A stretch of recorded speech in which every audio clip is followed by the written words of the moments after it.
Sorry, everyone. I'm just trying to make sure that we've got the meeting recording. Okay, looks like it is. All right. So welcome to the first meeting of the 2022 working group. So my name is Darren Wise, and we'll go around. Carrie Pellet has joined the meeting. All right. All right, very good. All right. Anyhow, so like to thank everyone for volunteering your time to sit on this working group. It's going to be interesting 3 projects we talk about through the course of the working group, and we'll get going again with some introductions. So I'm Darren Wise. I'm the planning manager for the city of West Linn. I'll be the staff liaison to the group, so most of the communication will come through me as far as meeting materials, and then if you have questions or any other type of needs, I'll probably be the one you'll deal with. We'll go around again with introductions. So just obviously state your name. If you're representing one of the city groups, mention that, and then just for a fun fact, give us an idea of how Carrie Pellet how has familiar left you the are, meeting. how familiar you are with House Bill 2001 on a scale of 1 to 5. So again, Darren Wise, planning manager.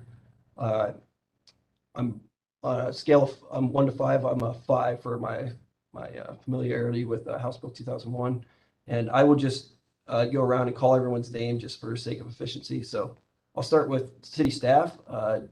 Betty. Hi everyone, my name is Betty Avila and I'm an associate planner here at the City of West Linn. And on a scale of 1 through 5, I'd say I'm a 5 with that really is a tongue twister. Familiarity on House Bill 2001. Thanks. All right, thanks. And we also, sorry, I forgot to mention, we also have a consultant team working with us on this phase 2 of the House Bill 2001. MIG is a consultant team. We have Sue and Alex working. Alex will jump on here in probably about 30 minutes. He's in another meeting. But Sue, go ahead and introduce yourself. Hi, everybody. My name is Sue Garner. I am a project manager and planner with MIG. And Alex and I worked with Darren and Betty on the phase 1 of 2001. So we're excited to be here. Thank you. You can't hear me? Can you hear me? Nobody can hear me? Yes, Jim, we can hear you. Oh, good. All right, we're there then. Bye, Lance. Hi, Jim. All right, thank you. All right, so moving on. Let's go to Rory. Hi, everybody. I'm Rory on the City Council. So I represent City Council here. Thank you all for taking the time to volunteer on this group. I would say I'm probably a 3.5 out of 5 to 4 out of 5 on the scale of House Bill 2001. I won't dare to say I have the expertise that Darren or Betty have. So, thank you. Great, thank you, Roy. Let's go to Charlie. Hey, I'm Charlie. Excuse me, I'm Charlie Matthews. I'm on the Planning Commission, and I guess I'm probably a 4 thanks to Darren and his repeated work sessions on the bill. So, and glad to be here with you guys. All right, let's go to Darren number 2. Number 2, Darren Gustor for the Icon Construction. Giving myself a range between a 3 and a 4. Thank you, Darren. Greg. Yeah, I'm Greg DiLoretto, the current chair of the Transportation Advisory Board here in the city of West Linn, and probably between a 3 and a 4 in terms of knowledge of the House bill. All right, thank you, Greg. JJ. I'm JJ Portlock, Division President with Toll Brothers. I would say I'm probably a 3 on familiarity. All right, thank you, JJ. Jim.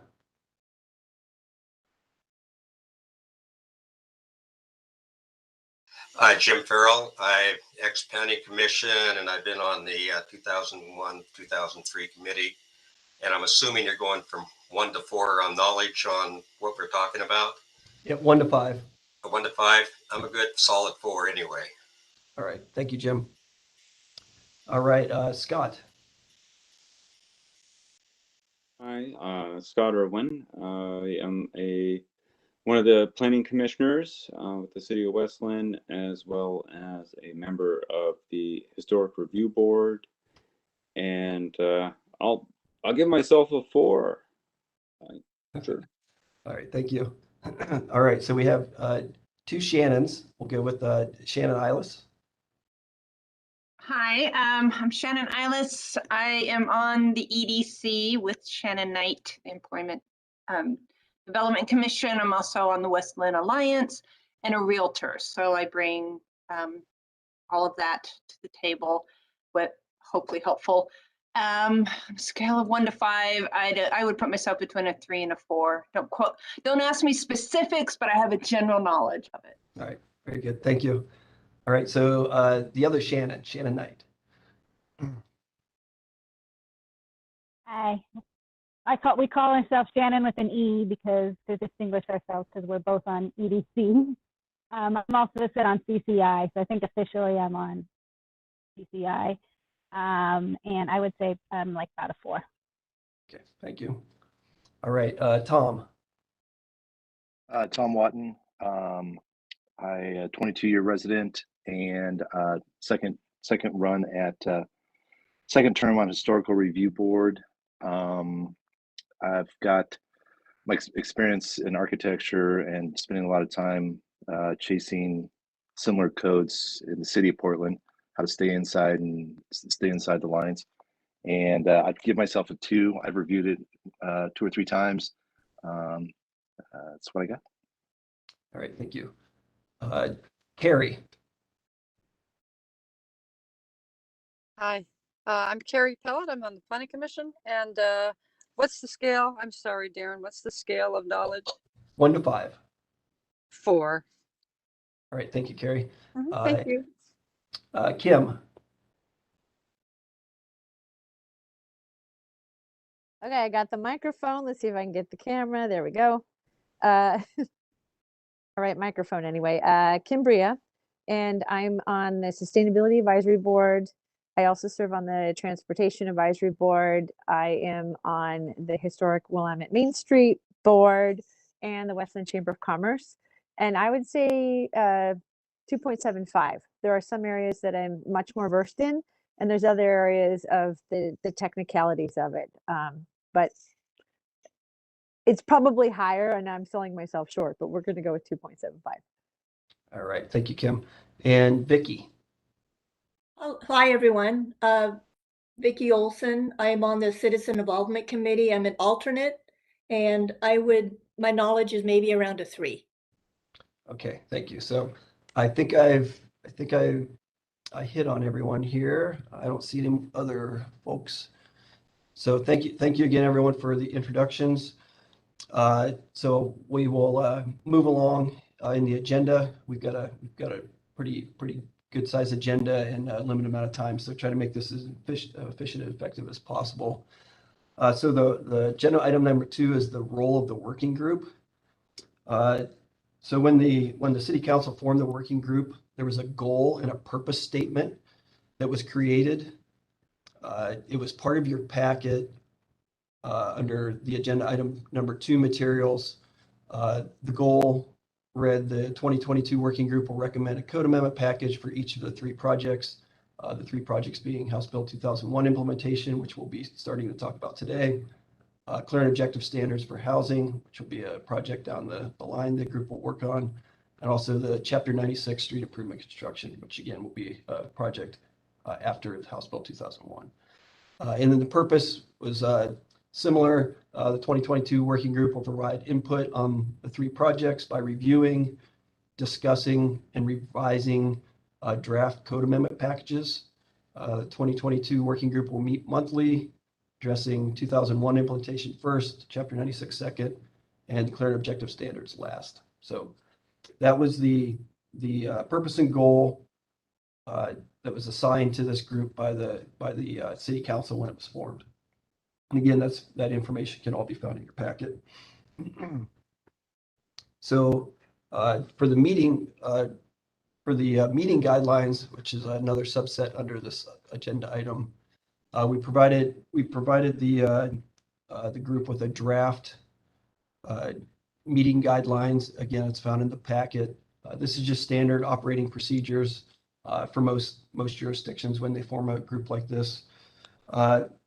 Really to provide clarity on the meeting logistics, participation expectations, and then the decision-making process.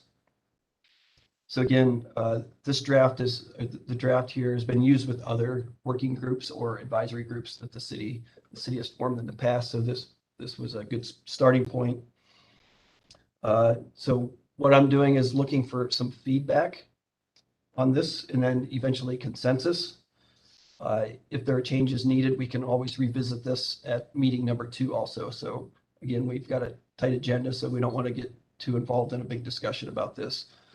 So if you've had a time to review, if you had time to review it before the meeting and you have any suggestions for improvement, we take them now. One addition that I would recommend is under number 12. There are 4 alternates that were appointed by the city council. I think we should clarify that if consensus cannot be made and it ends up going to a vote, that the alternate would only vote if the regular member was not present. That would be my only staff's only recommendation. So with that said, I'll step back and allow the group to discuss if you had any ideas for improvements or if this looks sufficient to get the group through the process.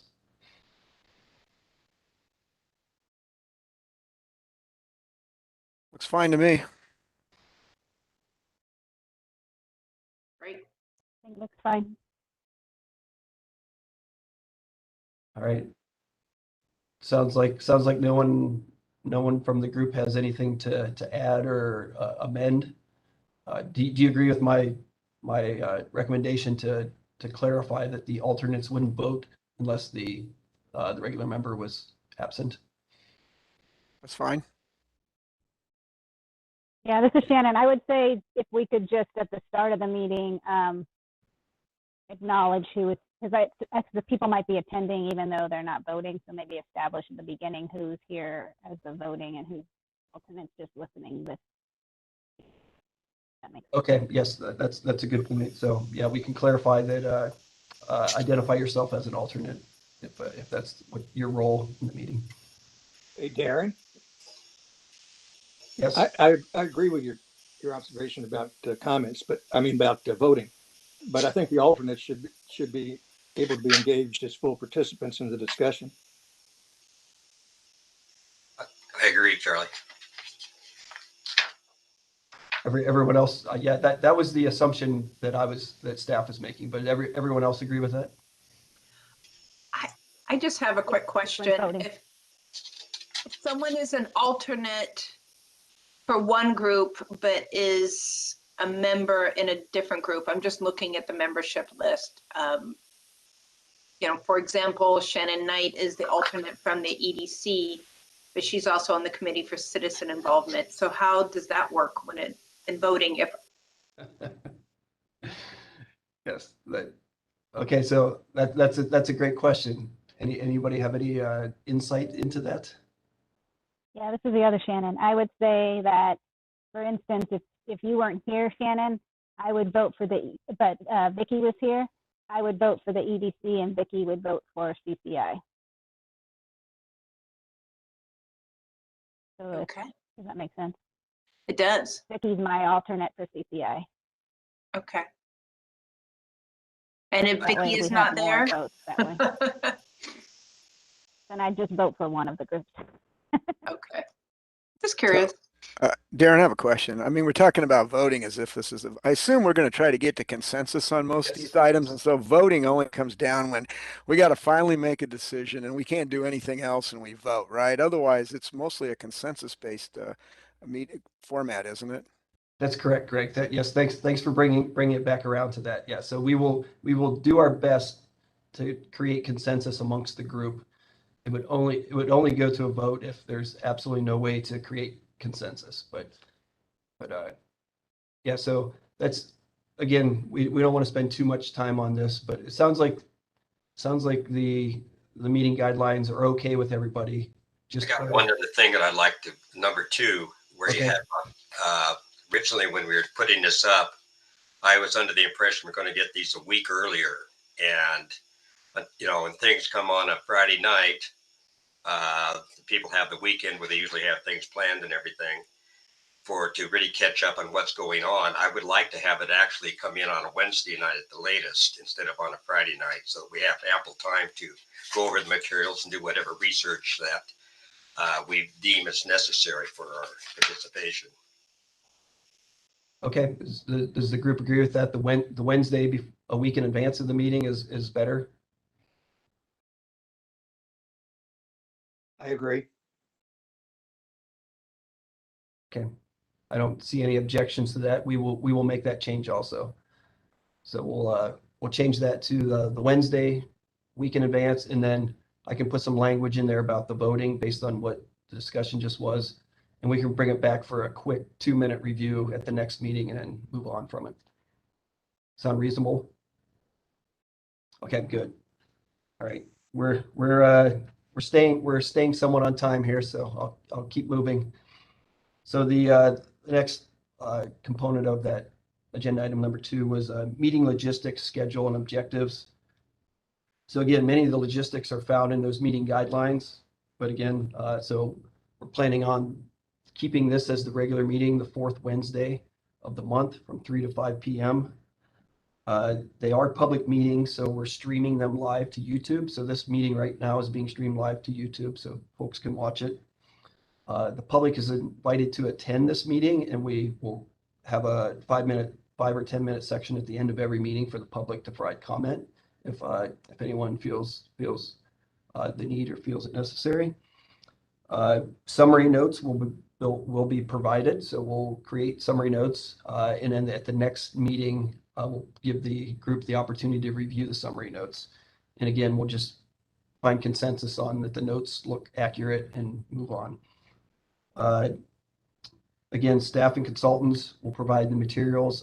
Now we'll provide it a week in advance, so we'll get them to you on Wednesdays, as early as possible on Wednesdays. And if we have the materials prior to that, we'll send them out even further in advance for the group to have as much time as possible to review them.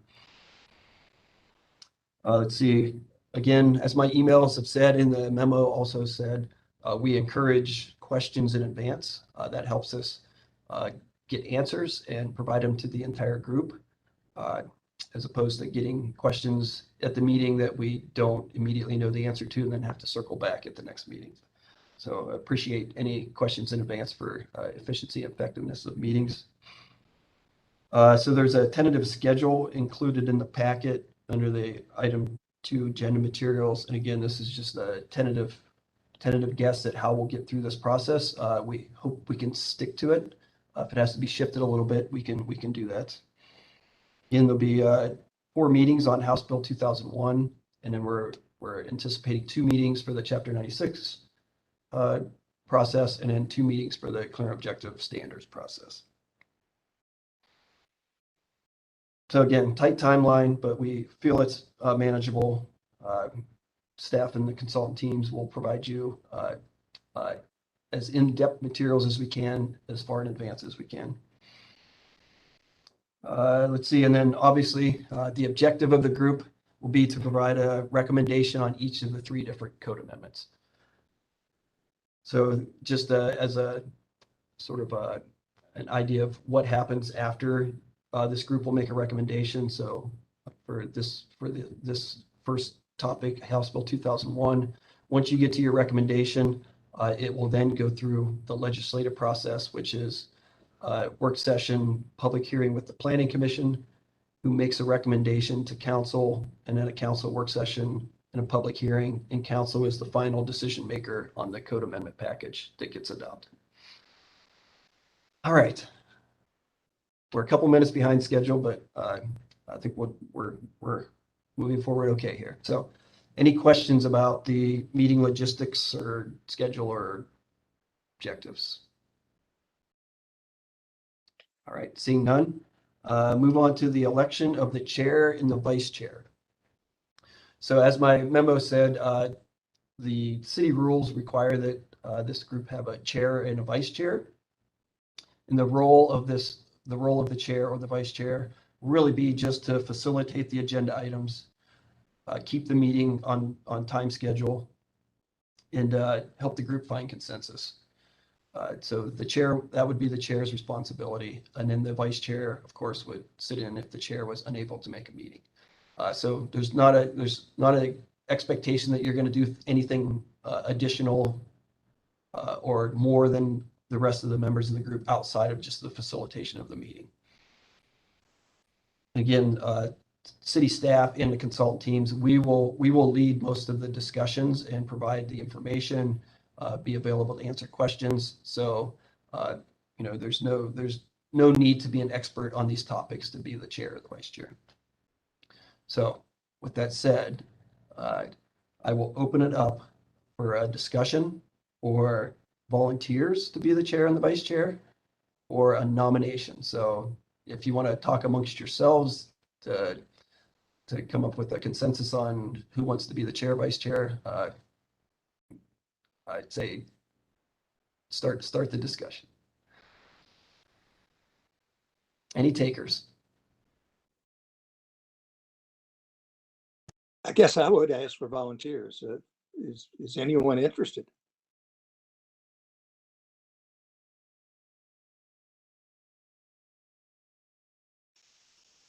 I would be interested, yes.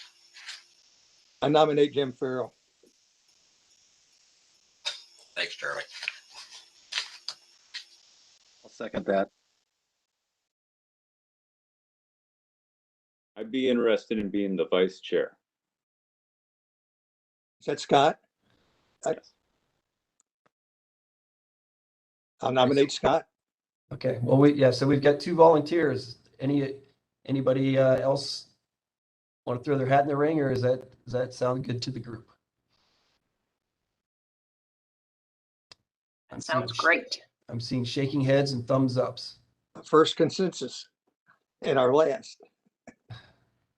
Wait, maybe I should go for chair, just, to get a battle going here. All right. Any further discussion, or everyone's good with Jim being the chair and Scott the vice chair? All right. Thank you very much. That was efficient and effective. Thanks. All right, so. I like the part where I don't have to do too much. All right, so now we sort of got the meeting logistics and everything out of the way here. So before I move on, does anyone have again, last chance, any questions about anything as far as the group, the operation of the group? Because it's again, it's going to be 3 separate topics. So before we get into the first topic, just generally, any more general questions? And again, always available by phone or email to answer questions you may have. All right, seeing none, Jim, as the appointed chair, you can call the next agenda item to.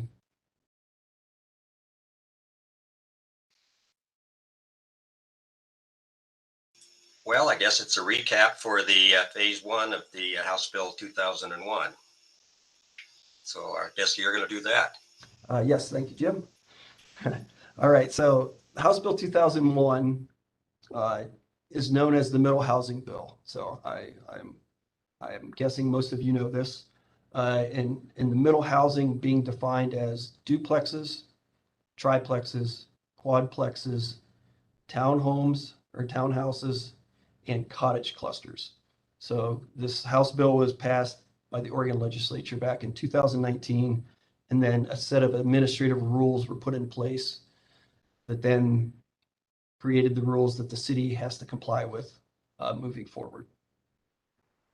So the rules required that the city of West Linn has to adopt a code to comply with those administrative rules by June 30th of this year. There were other options. We could have just adopted the model code and then gone through another process to try to set up our alternative rules. But the path forward that the city took was to look at our own code, figure out how to come into compliance, and then adopt those changes to be in compliance with the House bill. So phase one took place basically from the fall of 2020 through the end of spring 2021. Again, we had Sue and Alex from MIG. We had them as a consultant team to help us through this technical exercise. And there was also a working group that was put together for that phase one also. The working group also dealt with House Bill 2003, which I'll touch on a little bit here in a second. So we had the consultant group, and we had a consultant team and a working group for that phase one. So the working group was really put together to review consultant materials and provide feedback, but there was no decision making done by the working group in the first phase. Some of the materials was a code audit. So basically, the consult team looked at what the administrative rules required, what our code said, and then figured out how to reconcile that. And that was what was known as a compliance action recommendation. So it ended up in a recommended code package that we called the de minimis package. So the bare minimum the city would have to do to comply with House Bill 2001. That was the outcome of one outcome of phase one. The second outcome of phase one was the working group talked about a number of different topics and issues through the course of their meetings. And what came out of that was 9 policy options that was identified through these group discussions. And these policy options would be areas where the city could go further than what's required by the state rules in order to help facilitate the development of some of these housing types. So that was the second outcome of that phase one. First being that de minimis package, the second being these policy questions that staff would take to the community to get feedback on the interest of the community on moving further than just that de minimis package. So in the next agenda item, Betty, who did most of the heavy lifting on the outreach for these policy questions, she'll get into those 9 questions and the results of that outreach. But again, it was the 9 questions were identified in phase one.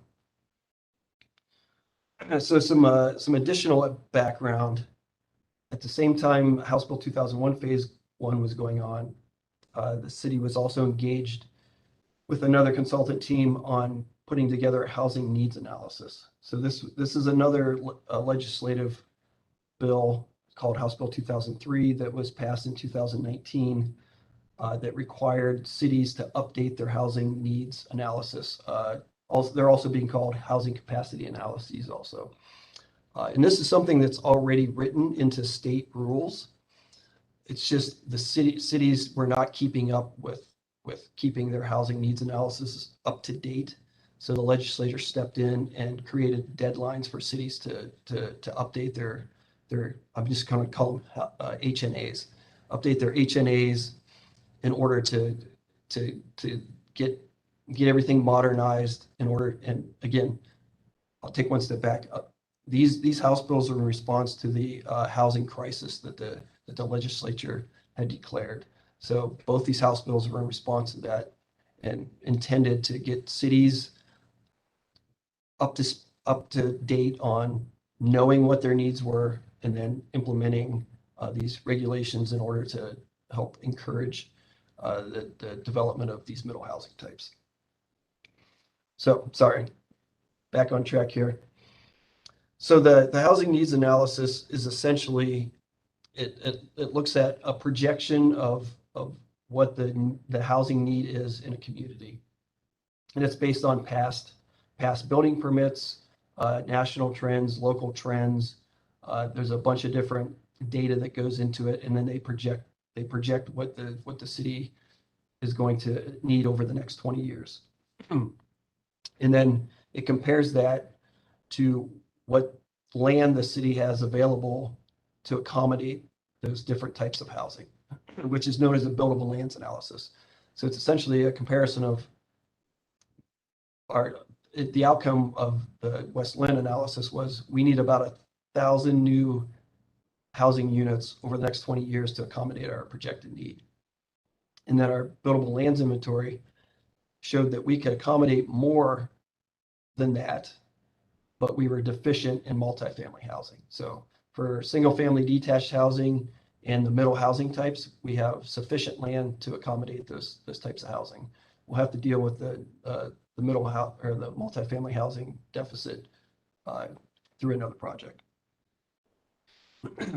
So the HNA again found a projected need for about 215 units of middle housing types over the next 20 years.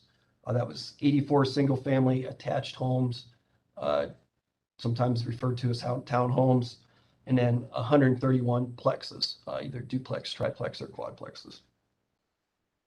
That equaled about 21.4% of the total housing projected need in the community. So for comparison, currently the housing stock, the existing housing stock in the city of West Linn is about 84% single family now, and it's projecting a need for about 64% single family in the future, and additional middle housing types and some additional multifamily housing types in the future. So it shows that there is a need for these middle housing types. So that's why this House Bill 2001 implementation is important for the community to try to meet its 20-year projected housing need. Some more information that came out of that housing needs analysis, which is directly related to House Bill 2001 and middle housing.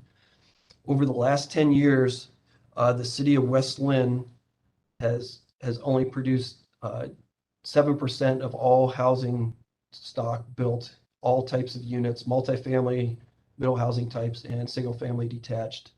Only 7% of all new housing built in the last 10 years was these middle housing types. They were all duplexes. So again, it shows that we have a need, and that need has not been being met through the development in the community. So again, that's directly related to the implementation of House Bill 2001, and if our implementation can help us meet our housing need moving into the future. So that's how the House Bill 2003 needs analysis. So that's why the policy question outreach that came out of phase one with that working group. That's why it was important to help understand what the community was really comfortable with as far as implementing to help create the opportunities for these different middle housing types to be developed in the community. So there's a lot of information and materials that were related to that phase one for House Bill 2001 and the House Bill 2003 work done by the consultants. There were links in that memo that was part of your packet. So if you didn't have time to click on those links and sort of browse about, that's a good way to get to it. I can also send the links out in an email if it's easier to get to it that way. And then again, I'm always available for questions by phone or email if there's ever any questions about any materials that were done in the past or any materials that we produce for this group to get to their consensus building. So that was a very, very quick recap, and hopefully I didn't make your head swim, but it looks like we have a few minutes. Yeah, it looks like we've got a few minutes for any questions or or clarifying remarks? Yes, Shannon. I want to make sure I understood this correctly. I believe you said we have 87% single family housing now, but we're projected to only need 64% in the next 20 years. Is that right? That is correct. We have about 84% of our current housing stock is single family development. And the projected need over the next 20 years would be, so yeah, it's 64, but if you include single family attached, it's actually 72. But single family attached is very similar to a townhouse, so sort of gets lumped into that middle housing category. So yeah, so I don't remember the exact number, but it was right around 1,000 units we needed over the next 20 years. And it was about 650 of those were projected to be single family detached homes. So it's still the vast majority of the housing types are still single family, but it's just an increase in that middle housing type and the middle multifamily. So that's what's causing, it's not necessarily decreasing the single family need. It's just the need is increasing for middle housing. Is that correct? That'd be a good way to look at it. Yeah. Okay, thank you.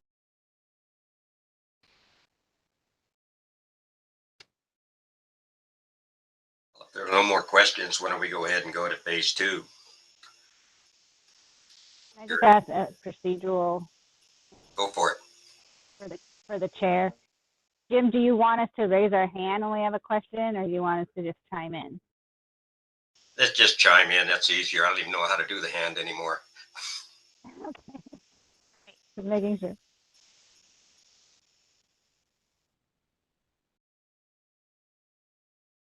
Any more questions? Okay, let's go ahead, Darren. Take a drink of water and proceed. All right, so this will actually be Betty. Betty will present the findings from the phase 2 outreach.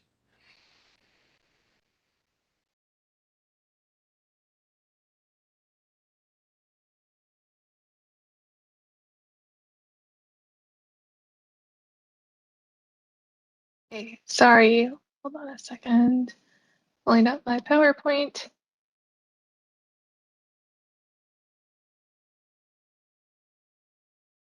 Okay, so let's talk about phase 2. This is a breakdown of phase 2, and this kind of public outreach that I'm going to go ahead and talk about was from September to December of last year. And going ahead along with what Darren's mentioned, we're trying to go ahead and adopt this before the deadline of June of this year. So in going ahead and getting those 9 policy questions that were identified in phase 1, there were 2 main components for our public feedback, those being the online survey and those being the staff presentations that were made to various groups. So right now, I'm just going to go ahead and focus on that online survey. And here are those 9 policy questions that were asked and both presented at those staff presentations, and also within that online survey, there were kind of these explanations to what these questions really meant and what we were asking. And here I have identified in the red lettering those questions that seem to kind of be like, do we want to go beyond the minimum and kind of encourage these things within the city of West Linn?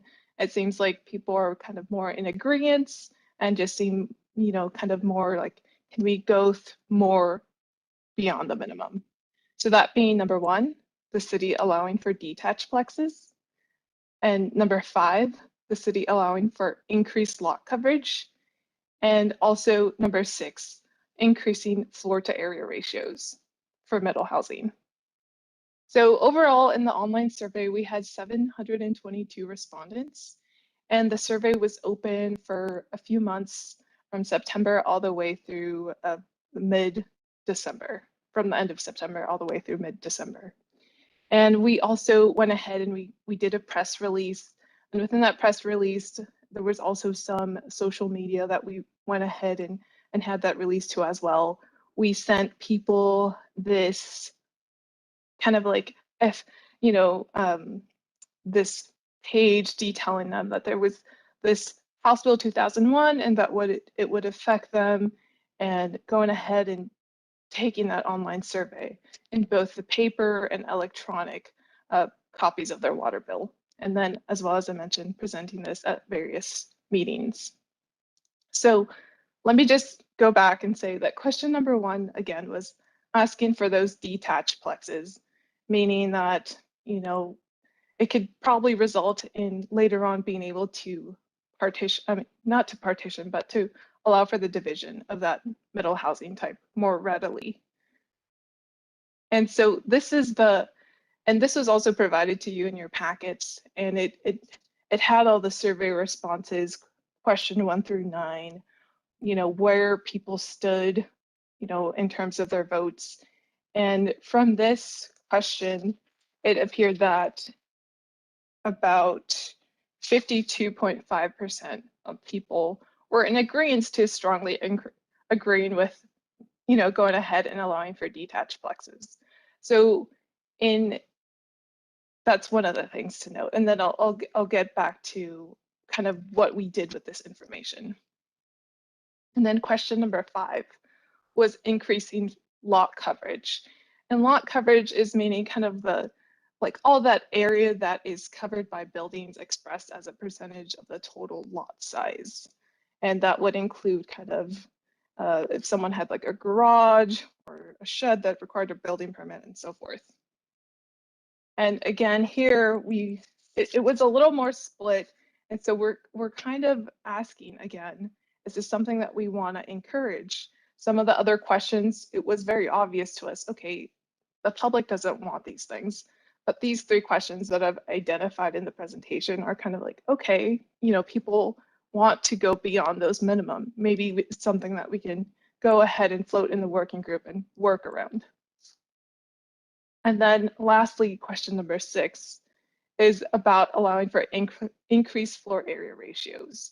And floor area ratio is similar to lot coverage, but it's also different in the sense that it's only that habitable space. So it's not including garages or any accessory structures, just the habitable space. And so here, again, it was kind of like a split.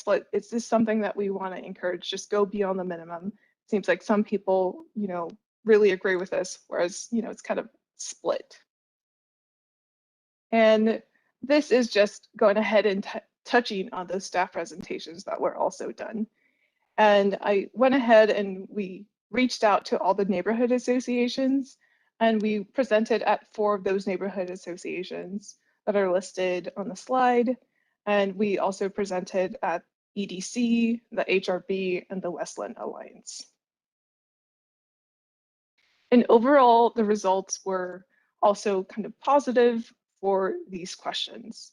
So gathering all this information that we did through the online survey and the staff presentations, we were able to identify these 3 questions and, hey, is this something that we can do and to go ahead and encourage middle housing and not just do the minimum width?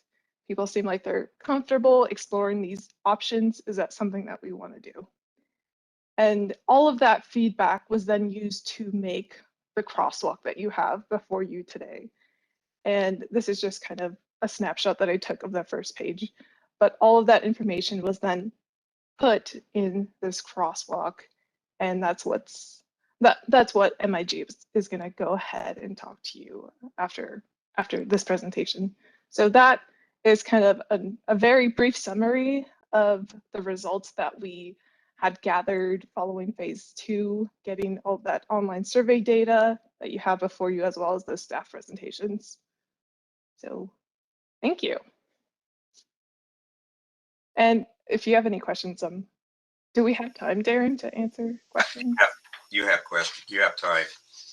Are there any questions for?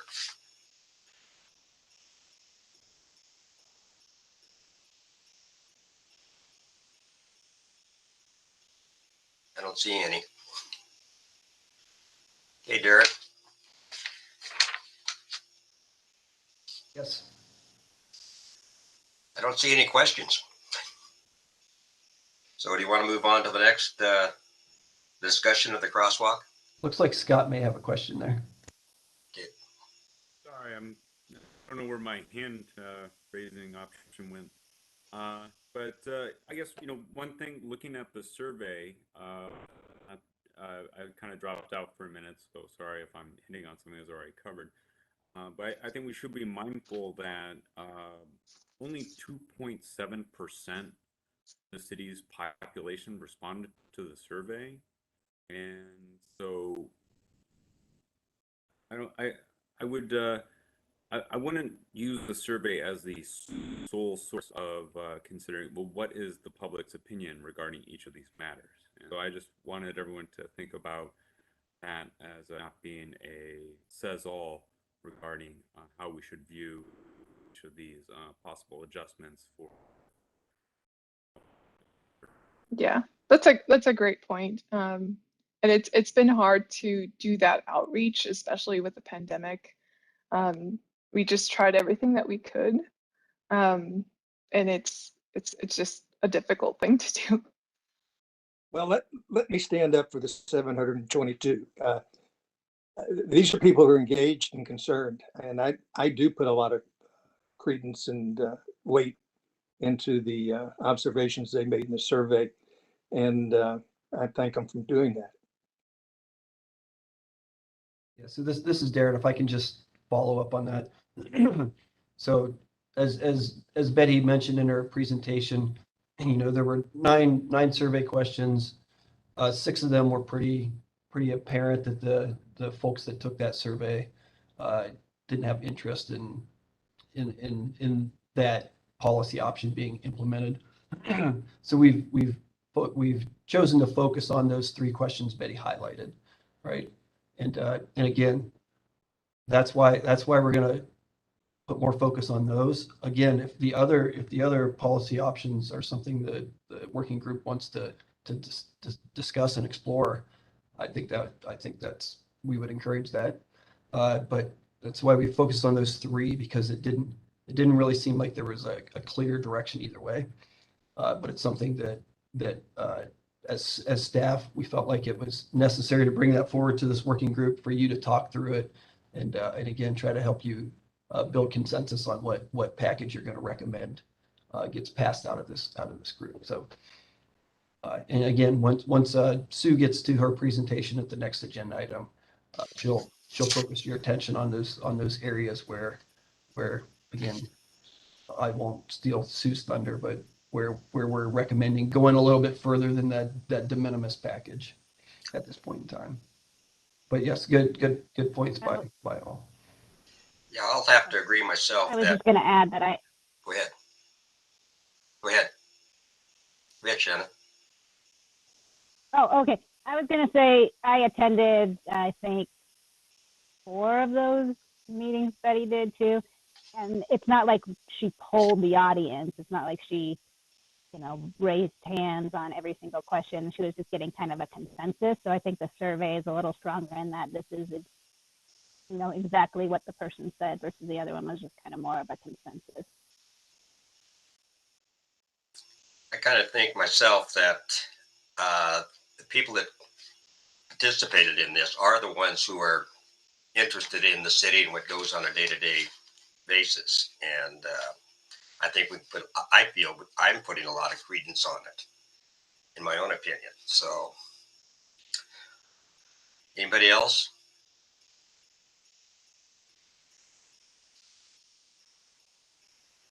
Usually the ones who care the most are the ones who fill it out, or at least take that time. But it's a cross section. It's not everyone in West Linn. I think if you post it on the community page, you'd get about 700 responses. That would run the gamut. But it feels like there's a consensus from those that took the poll that they want things to stay as much as possible the way they are, but adding in sidewalks and parking and just being thoughtful about the way that this is implemented. That was the sense I got. Yeah, I agree, because different people in different parts of the city have sidewalks and other people don't want them. And this is what we saw and continue to see, I'm sure, on the Planning Commission now, that there's certain things that people like and they don't like. But I think they did a good job of getting what needed to be done. Anybody else? Yeah, it's Darren again, sorry. Just want to reiterate that there were those three questions where there wasn't any clear consensus one way or the other. It was pretty evenly split between agreeing and disagreeing. So again, that's why those are the three that we're focused on, chosen to focus on as part of this initial discussion with the group.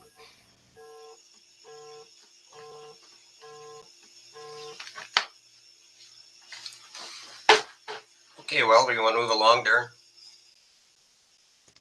Yeah, we're ahead of schedule, so that's good. It gives more time to talk about this crosswalk because it's probably the it's the biggest component and the most information. So I'll be quiet now. Darren, earlier you said you don't want to take my thunder, but I wanted to scream at you, go ahead, take it. Well, welcome all of you. Thank you so much for letting us be here and a part of the project. I'm here with Alex. And Alex, in the beginning, everybody did a little introduction. If you want to just tell folks who you are. Sure, thank you, and apologize for being late. My name is Alex Dupian. I'm Director of Finance Services here at MIG, and working with Sue on phase 2 of this project. There's a lot of familiar faces here from the first phase, and so it's good to see you all again. And so I'll just be helping Sue facilitate this meeting and the next few as we step through the middle housing process. So the way that we're going to do the presentation is we're going to give y'all a little bit of a overview. I know some of this material is very dense, and even though I'm a planner and I've been doing this for a while, it still took me several reads of not just the House Bill 2001, but the admin rules as well as the model code to really start to understand it. So we thought that it would be a good idea to kind of start from the beginning. We'll move through it fairly quickly. And let me share my screen here.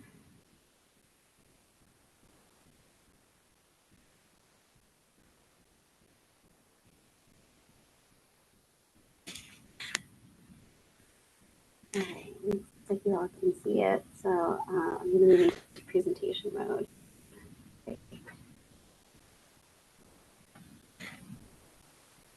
So just a broad refresher here. This is the zoning map. You can see that most of the area within the city limits is zoned low density residential. So for HB 2001, they apply to the residential zones that allow single family detached units outright. And the other caveat of that is in the comprehensive plan, the zoning or the land use has to implement the residential chapter. So as you can see, the applicability of HB 2001 are all of these zones here. So middle housing types. Just as a reminder, again, I'm going to go through these pretty quickly. As Darren said earlier, we're talking here about duplexes, triplexes, quadplexes, townhomes, and cottage clusters. We are not talking about multifamily apartment buildings. For duplex, triplex, and quadplexes, there are any configurations of 2, 3, or 4 attached or detached dwelling units, typically on a single lot or parcel. For townhomes, they are at least 2 or more attached dwelling units in a row, typically on individual lots. So for cottage clusters, OARs define these as a grouping of detached dwelling units that have a footprint that is less than 900 square feet with a common courtyard. So that's either, they can either be on one big lot or on individual lots. I think the important thing here is that the 900 square feet is a footprint. So you can technically have 2 stories, but again, you're not going to be counting the garage spaces. And I think that, well, there is also an exemption from the or that allows a deduction of the garage spaces, I think up to 200 square feet from the footprint area. And what you see on the left side here is kind of what an ideal situation would be with cottage clusters. So again, we're going to go through these a little quick. So the minimum lot sizes for duplexes, triplexes, and quadplexes. Duplexes, they're required to be the same as single-family detached lots. For triplexes, if the minimum lot size is under 5,000, then the minimum is 5,000. If the single-family lot is 5,000 or more, or it's over 5,000, then the minimum for a triplex has to be the same as the single family. And that rule is generally applied to the quadplexes as well, but the threshold for the quadplexes is 7,000 square feet. For townhouses, if a minimum lot size is applied, they cannot be more, the average of the townhouse project cannot be more than 1,500 square feet that's required. They must be on separate lots because that is what makes a townhouse, and not a duplex, triplex, or quadplex. And then the townhomes also have an additional requirement of having a 20-foot maximum street frontage. And for your cottage cluster, you're kind of applying the same rules as you would for the triplexes and quadplexes, where if the existing single-family residential lot is less than 7,000 square feet, then the minimum is 7,000 square, or actually the minimum cannot be greater than 7,000 square feet. And this all really speaks to the fact that the middle housing siting standards, or these development standards, are intended not to be more restrictive than what is out there for single family detached units. So moving on to density for the plexes, density limit is not permitted. For townhomes, it's a density of 4 times the single family dwelling unit density, or 25 dwelling units per acre, whichever is less, and that is up to the city to decide. And you must, a townhouse project has to have at least 2 townhouses to be considered or to fall under this typology. And then for cottage clusters, there is no maximum that is permitted, but the minimum is 4 dwelling units per acre. And the city can choose to allow, as a small number as 3, or but go higher than that. So the parking requirements for duplexes, it's 2, so 1 per unit. Same goes for the townhouses and the cottage clusters as well. For triplexes and quadplexes, that's really all dependent on the lot sizes. So the siting standards are listed to the left here. And really, again, I said it earlier, but the intent of this bill and the admin rules and model code and all of that is so that the standards are not more restrictive for middle housing than they are for detached single family units. West Linn Development Code doesn't specifically speak to cottage clusters, so those provisions would need to be added. Parts of the model code have been used by jurisdictions as kind of a safe harbor when there's conflicts between their code, or there's a contentious siting standard. But ultimately, the minimum standards and what is stated in the OARs, using the word shall has to be applied. So there's very little flexibility for certain siting standards. So the design standards is interesting in that the code, or not the code, but the admin rules don't require design standards. But if a city does choose to do this, choose to have design standards, you can either use the model code, it has to be less restrictive than the model code, or has to be the same requirements as for single housing as for, I'm sorry, let me start that over. Or it has to be the same design standards required for middle housing and detached single family housing. And all must be clear and objective. Can't be subjective, so based off of interpretation. And so again, this goes back to the idea that we want middle housing to be on the same fair level as single family detached units. So for the code amendments, we were part of the first phase, and what we did, as Darren had briefly talked about, is we went through the code audit. We looked at, kind of code concepts, so what middle housing would look like in West Linn, and then we dug into the code amendments. We did the de minimis path forward for the code amendments. So we did not take any liberties. So there were no new sections or chapters that were added. We tried to be really strategic in the places where the OARs did allow for flexibility. So this is where they use words such as may instead of shall. The kind of high level summary of changes was the definitions. So middle housing types were added. The residential base zones were updated to reflect the standards and uses from the OARs where required. And then for commercial base zones, earlier I had said that the applicability of HB 2001 and the OARs are really for land uses that implement the housing element or the housing section of the comp plan.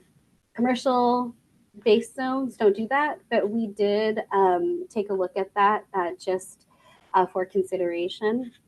And then the other big thing were the parking. So the parking standards were updated to reflect the required minimum. So now for the crosswalk. I apologize for it being such a dense document, but the way that we had framed it out hopefully made it a little easier.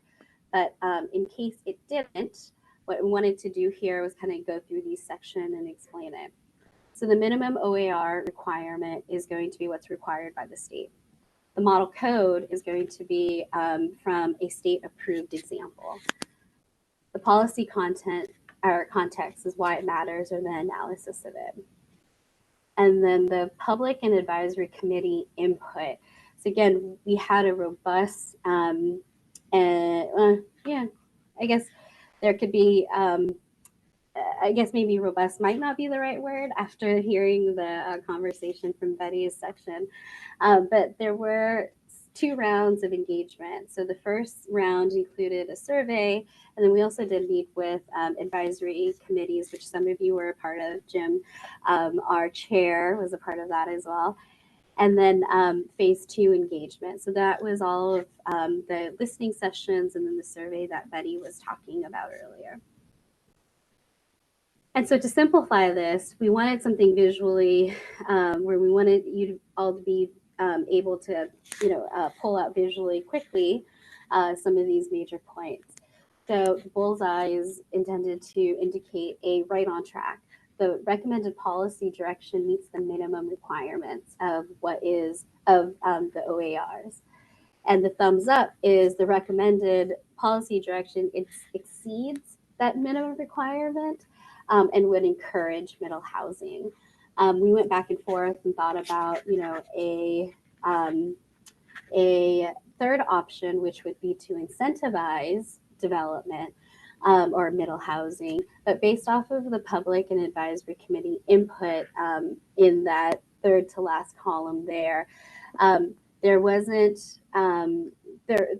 we didn't see a ton of opportunity to make those policy recommendations.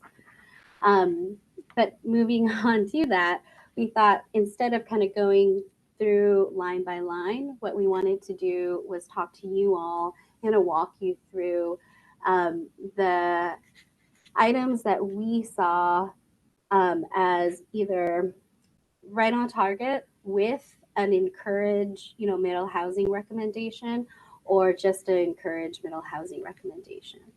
So what I did was I pulled all of those out into the following slides. And so for duplexes, the minimum front yard setbacks, the recommendation there is to apply the same as the single family detached, except where what is required is greater than 20 feet. So instead, in those instances, we would apply the model code setback of 20 feet. And then something we could also do to encourage this middle housing development is consider reducing the setback in higher density residential zones. And the same recommendations for minimum rear yard setbacks, except that's not 20, but it's going to be 15. Again, for duplexes, when we're talking about the maximum lot coverage, the OER say it can't be less than the maximum for a single family detached unit in the same zone. So our recommendation here is to apply the same as the single family detached requirement, which would meet the minimum or what is required. But to encourage that, we may want to increase the lot coverage requirements for higher density residential zones to either 40 or 45%.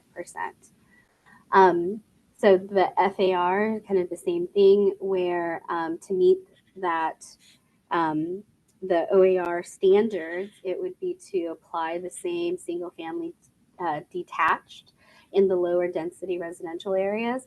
But something that we could do to encourage middle housing development is to increase the FAR in these higher density residential zones. You will notice that we did not actually call out which residential zones in the crosswalk, but that is something we felt is guidance that should be provided from us or to us from you all or the city. And then if you want, oh, sorry. So before you move ahead, can we stop and just define FAR to the people? Does everybody understand what FAR is, floor area ratio?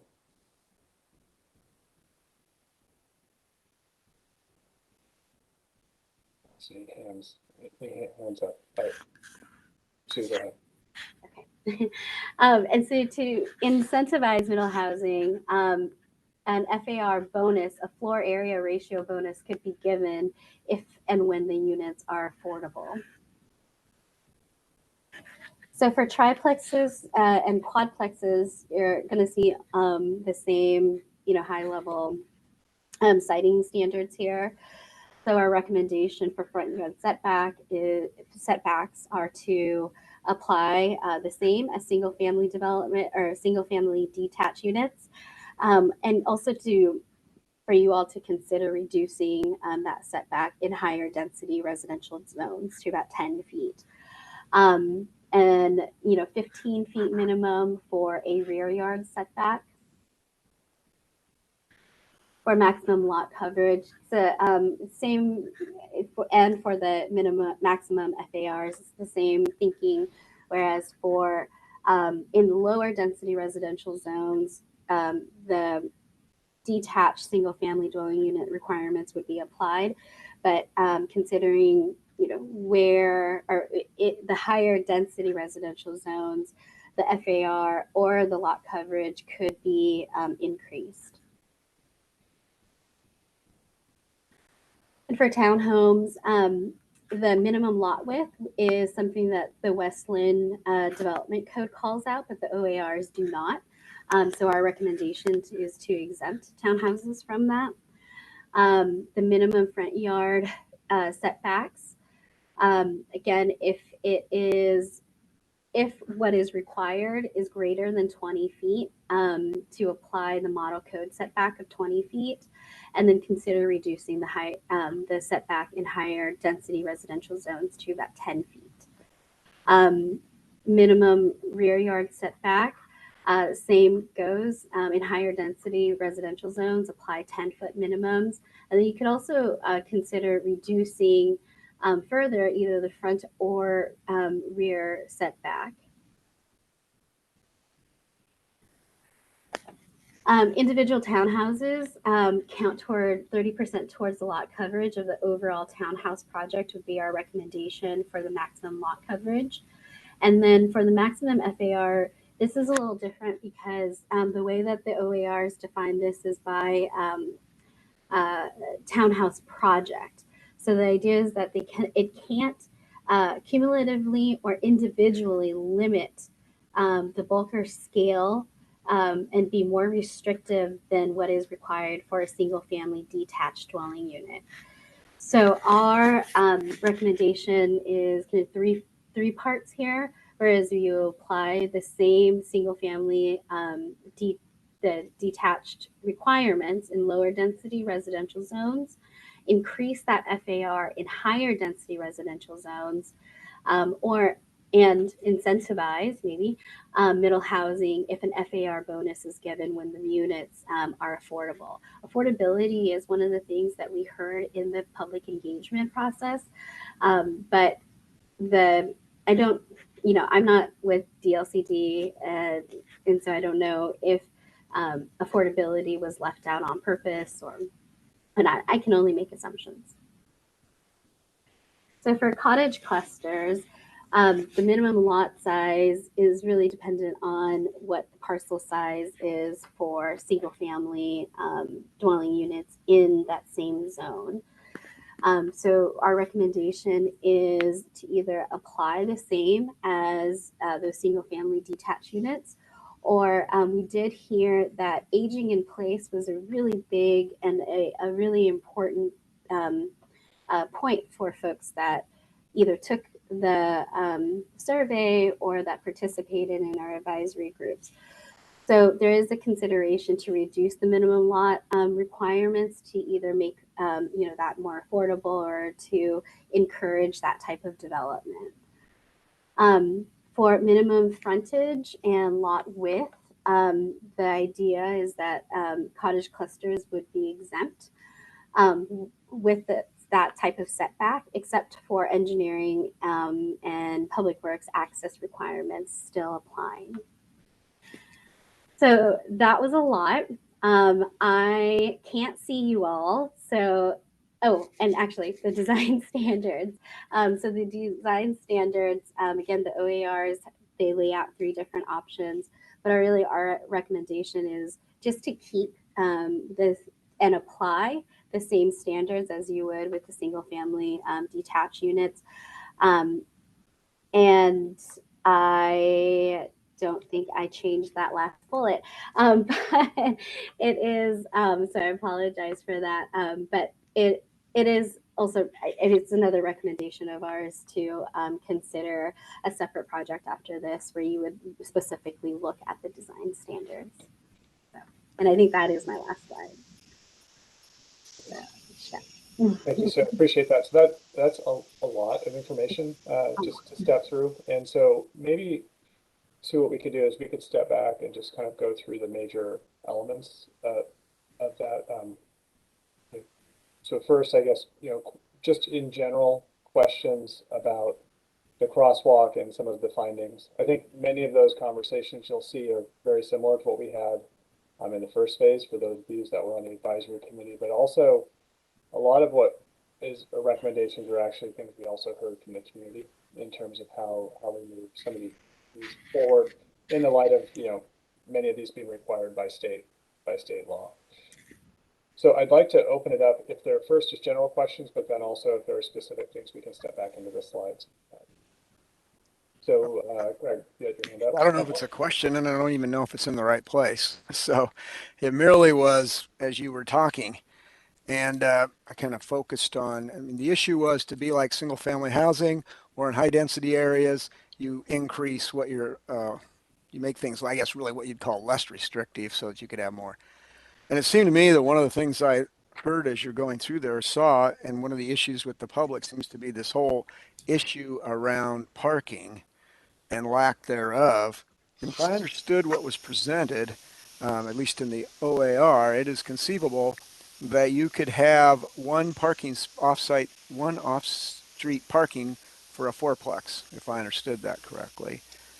And if that's correct, it would seem to me that if we increase those things that allow in higher density areas, we would also reduce the ability even to have that.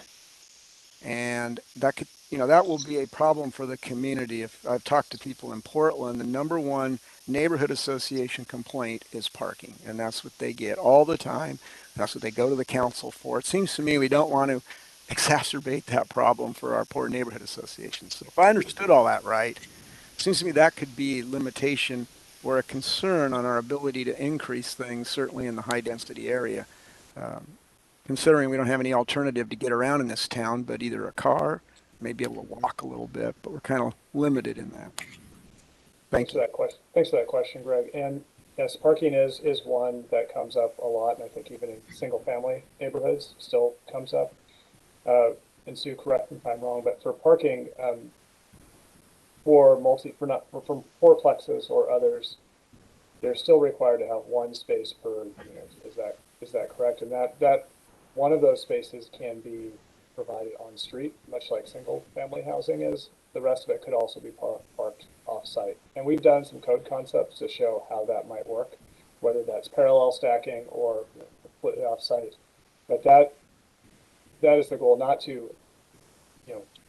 restrict the amount of parking, but to manage that so that you aren't requiring overparked developments, but also acknowledge that people do drive, and so parking is still provided as a part of those developments.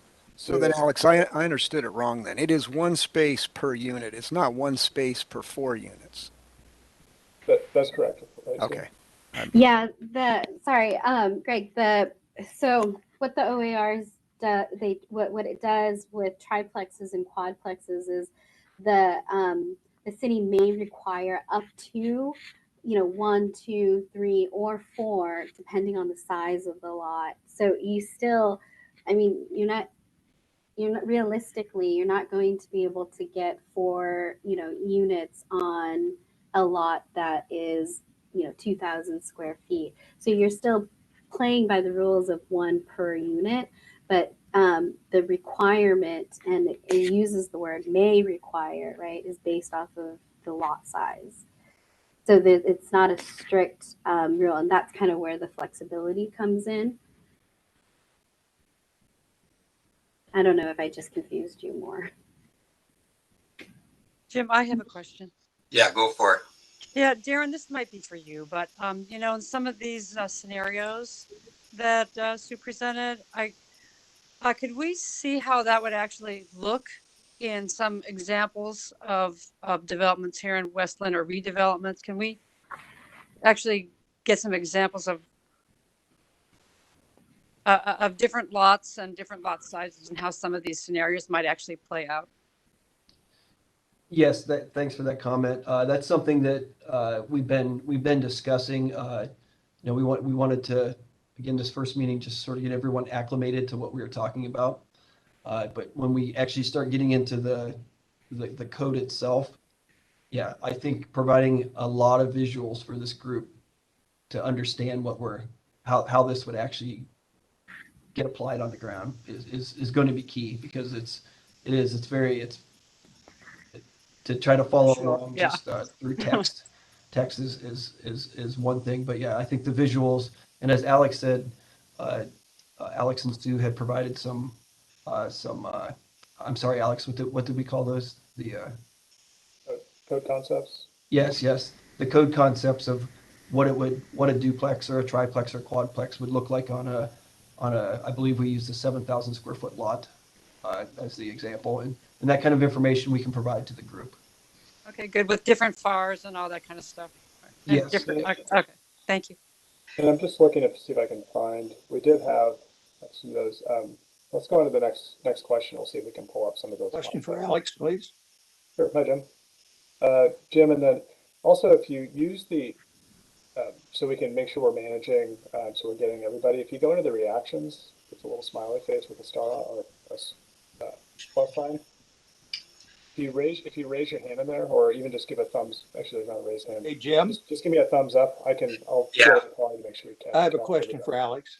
Yeah, go for it. Hey, Alex, we've kind of decided that people could just kind of talk without doing that for this meeting to kind of get things going a little bit. And Charlie, Okay. would have a question.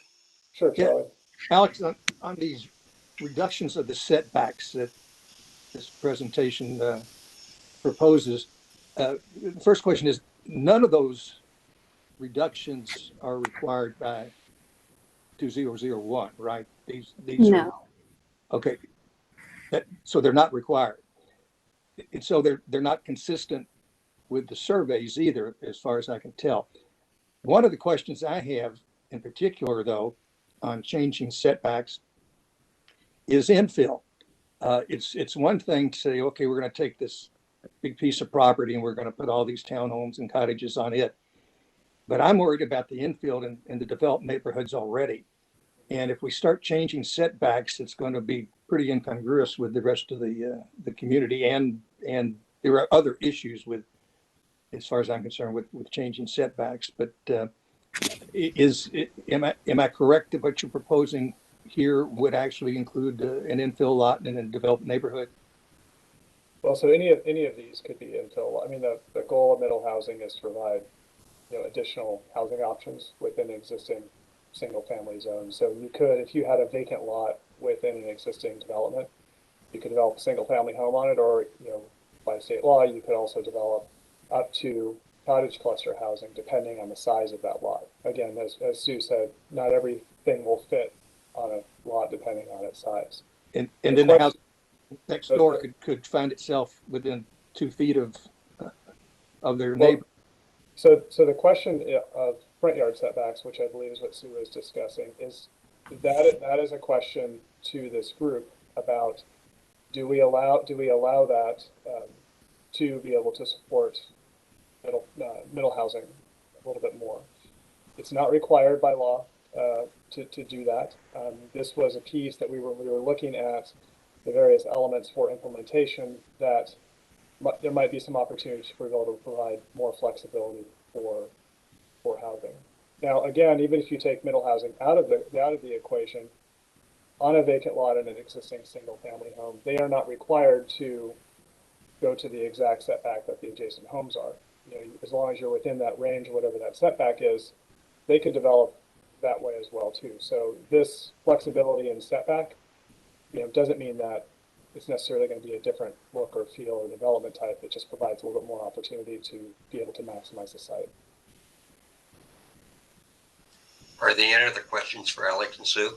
I have a question kind of related to setbacks as well. And first of all, I think to Charlie's point that side yard setbacks were not addressed. So is that the recommendation is to not even look at those and just have it match single family? Is that accurate? See, that's probably a question for you or Darren, I would think. Yeah. Yes, I believe that's how we're addressing this, JJ. We were looking at just the front and rear, possibly flexing those on smaller lots, but not the sides. Yeah, because What about rear loaded garages or alley loaded type products, which is very common in this type of housing? Is there any consideration to reducing front yard setbacks, or how does that impact the front and rear yards in that case?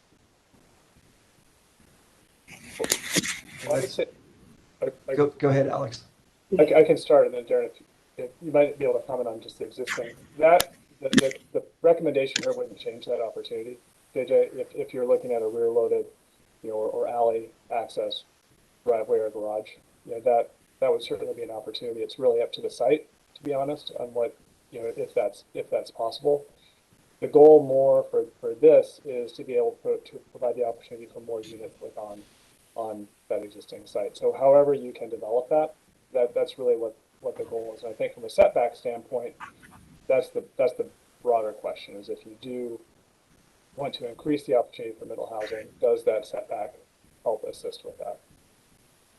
So yeah, if it's rear loaded or side loaded, if you're a corner lot, that's really more of a design issue.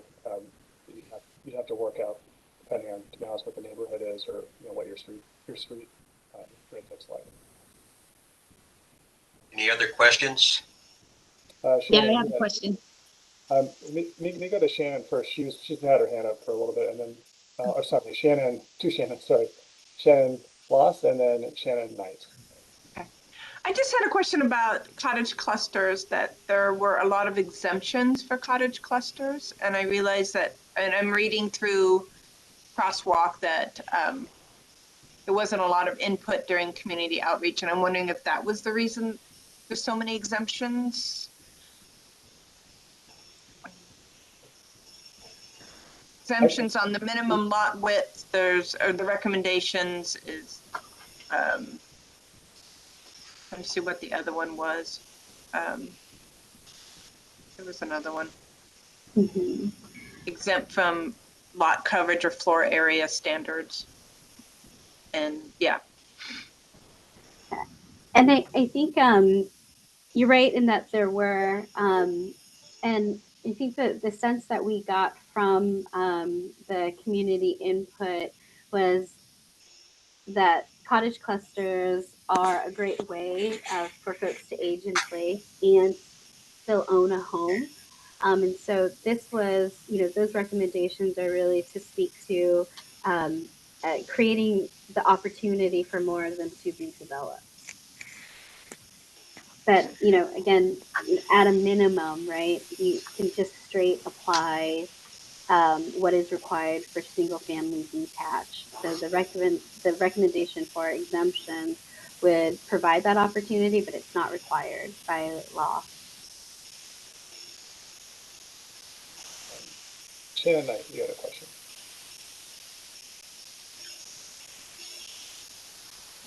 Yeah, so I just wanted, this is probably more for staff, wanted to know how in the weeds we can get with the code. Like I would be more open to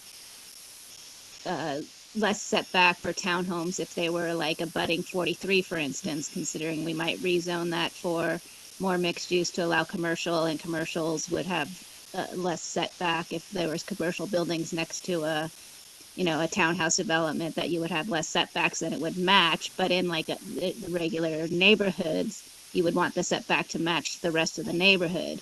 So I don't know if we're getting into the weeds of the code where we can say we'll allow less setbacks in this area but not in another area, or are we just applying it to the whole city? I'll take that on. That's a good question, Shannon. And so at this point, with the time structure we're under, probably going to just end up with one set of rules across the city, right? And then Highway 43 rezoning is another project that we will begin working on after we get some of these other projects off our plate. So when that happens, then we could really go into, do we want to reduce these things for that specific area? So in the planning world, it's what we call area specific planning. So yeah, really probably focus our attention during the area specific planning as opposed to this process. But these are all good things that we can provide as part of your recommendation. If we can't get them included into this package, something to look at in the future. So that would be something for all of you to consider. Again, if there are things that we aren't going to get into this package, but you think needs to be addressed by the city, we can always make that part of the recommendation to follow up on to another project. And while I've got the mic here, I want to go back to JJ's question. JJ, that's an excellent question. So that's something that we as staff, we can look at. We'd have to look at the setbacks, but we'd also have to look at the access chapter too, to make sure that an alley loaded garage, we wouldn't create any issues with requiring a certain distance from the garage to the alley, like we do with single family homes. Like in the front of a home, we require enough space to park a car so it doesn't hang over the sidewalk. So that's something else it's an excellent point, and we'll look into that.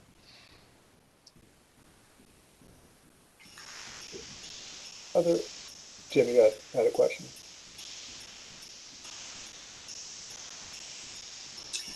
Anyway, anybody else have a question that they want to put forth?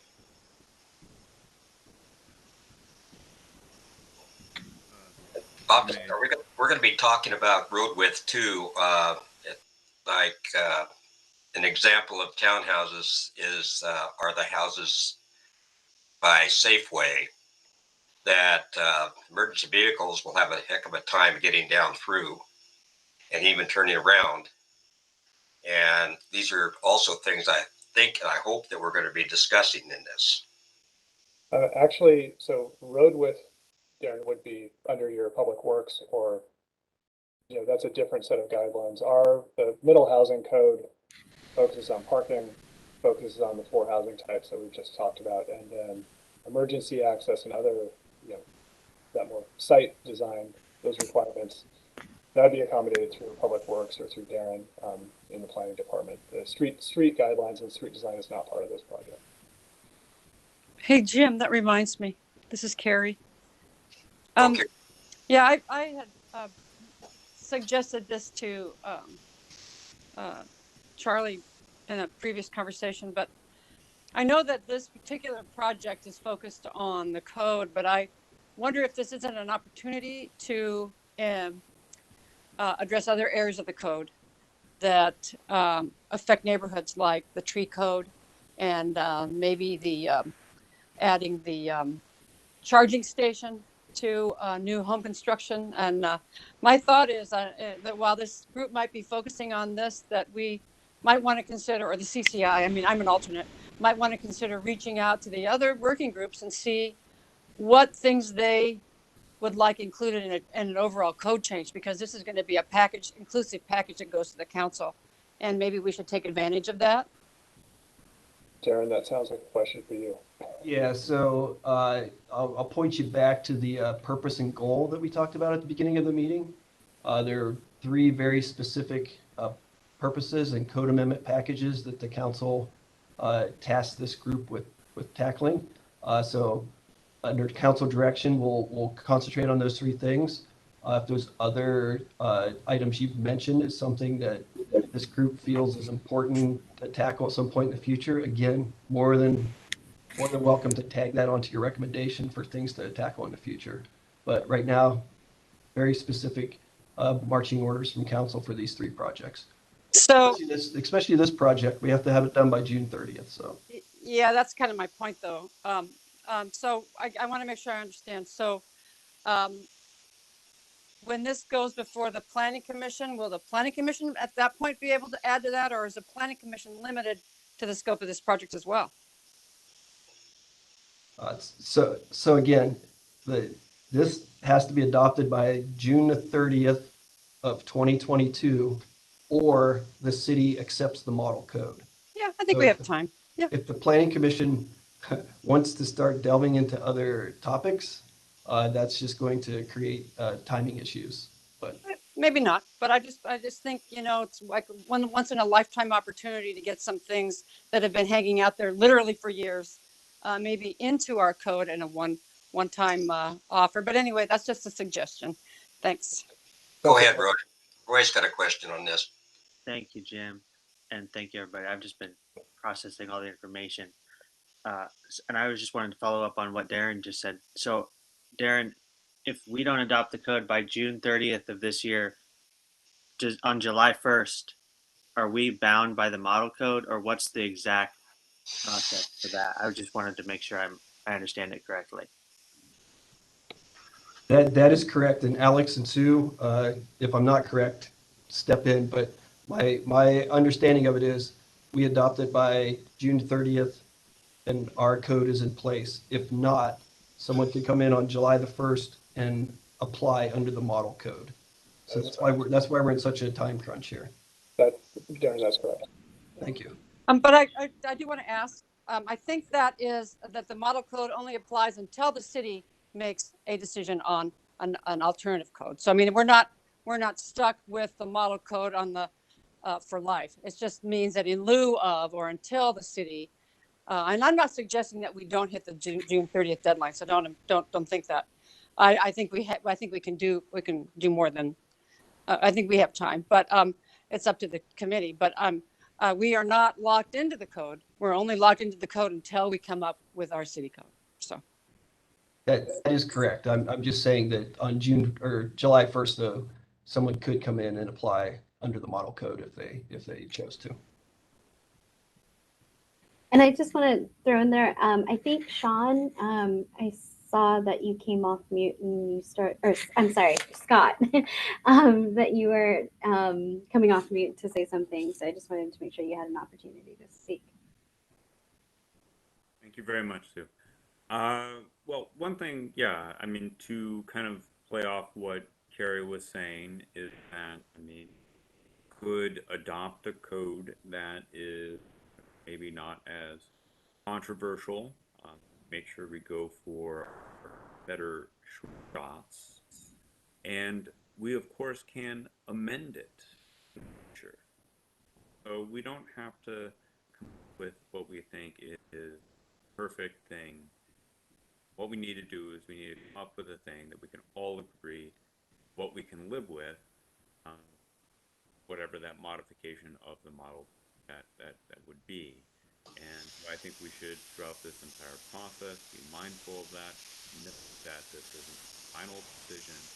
This is just launching pad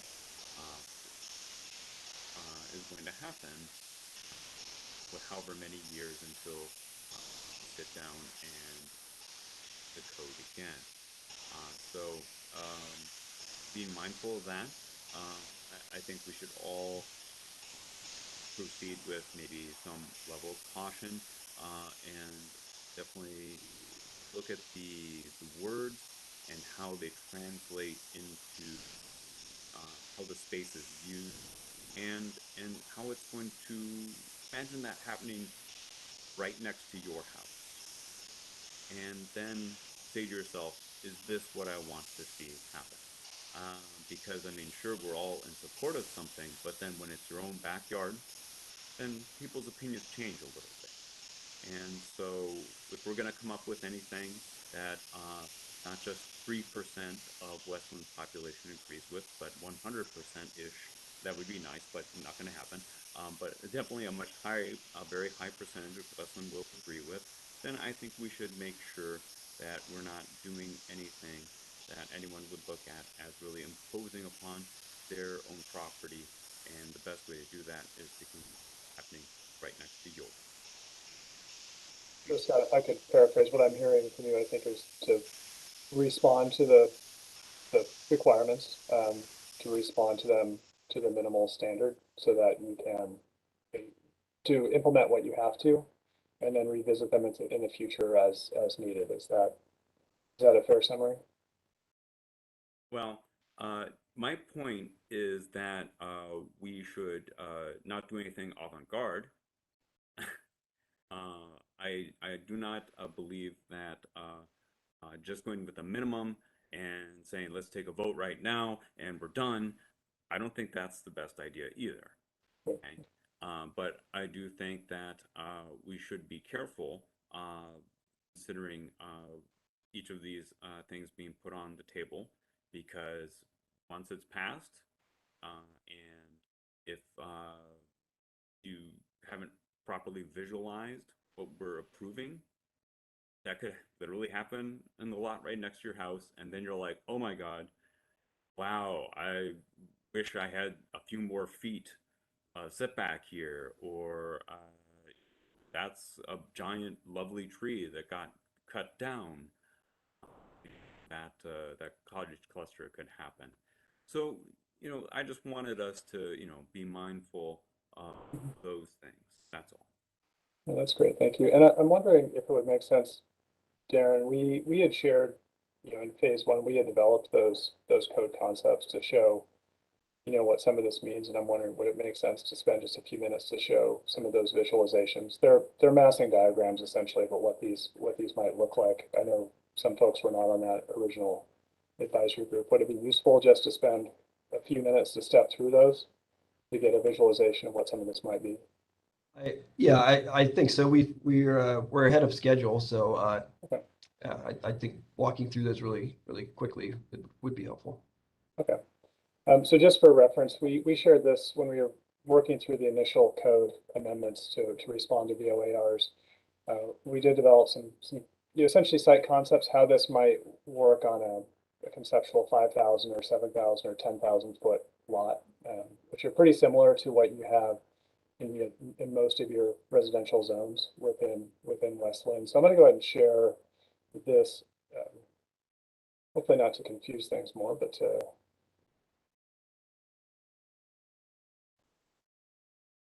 you see that okay? Make this a little bit bigger.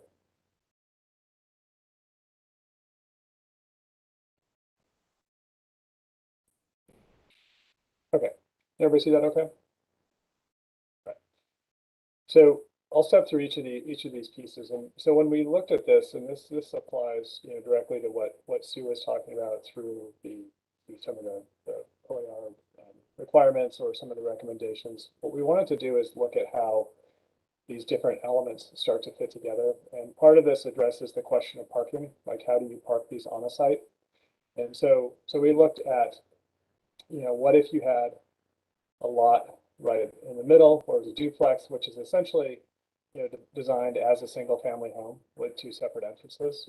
How does that look and how does that fit on a site? And so you can see through this, with this, it can be, developed in a variety of ways, either right next to each other, front to back, side to side, or it could also be, where like in this corner unit, you have actually entrances on each corner and then parking in the back. So when you think about form within existing residential neighborhoods, in traditional neighborhoods, older traditional neighborhoods, you see these all over the place and you don't even know that they're duplexes. They have a single front door or a front door off to the side. And so that from a duplex standpoint, very much could very much fit the scale of many existing West Linn neighborhoods. And in fact, on corner lots in particular, you see those all over the place in different types of neighborhoods.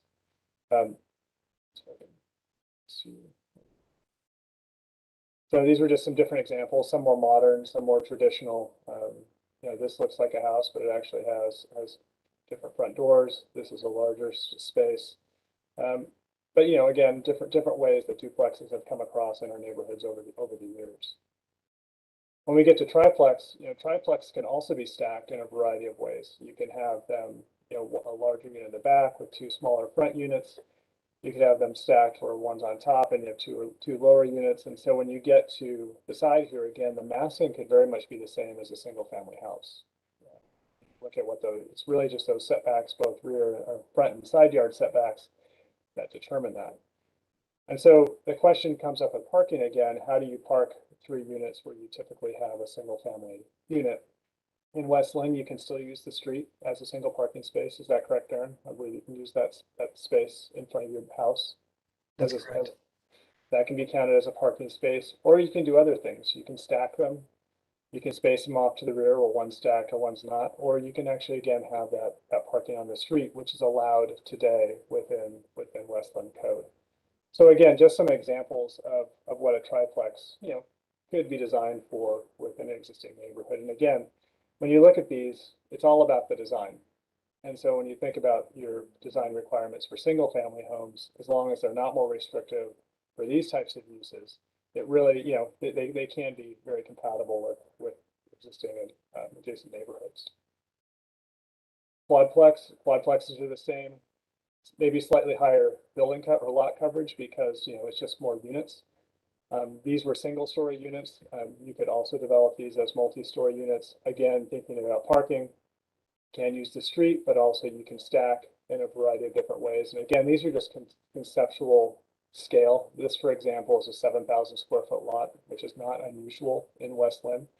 And again, it's about the design of those spaces and where those accesses are and how people approach that. In this example, On the bottom corner lot, you have access at different points through here, so they actually could function very much as smaller single-family units. They just have a shared wall design feature. Examples, different ones of coming in. Many of these look almost like single-family homes with different treatments. These are mostly in Hillsborough.